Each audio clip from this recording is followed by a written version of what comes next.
This is Gold Reels, American Archives. They took all the Marines, practically all of them. There was a few left on Bataan that couldn't get loose.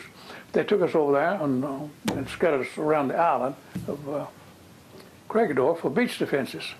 And they had never touched Crécy-d'Or until that day. That was December 29th. And we got over there, and they had a real long string of good-looking barracks up there, concrete buildings, and they told us they were bomb-proof. Well, that made us feel good, you know.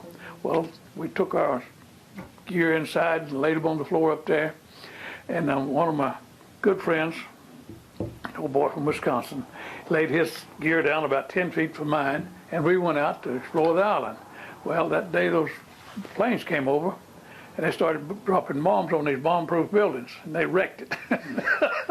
And we come back in, and my friend's gear was all gone. There's a 10-foot hole in the floor where his stuff was. Mine wasn't touched. But before we went over there, I got to tell you this now.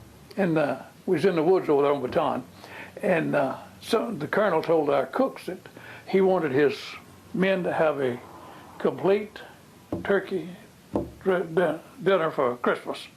Now, I don't know where those cooks found that turkey. Probably went to Crécy-d'Or and got it. But anyway, they did. They served a complete turkey dinner out there in the woods. Fired up those butane stoves and fed us a good dinner. Some of the old army boys come by, hadn't eaten a week, had to share with them, you know.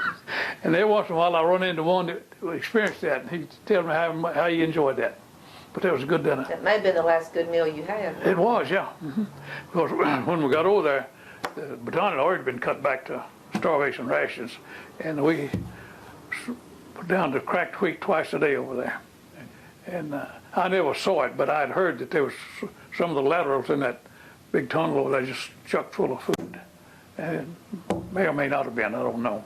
I never saw it. But we survived that too. Real stories, real voices. Subscribe to Gold Reels, American Archives, and be part of the legacy.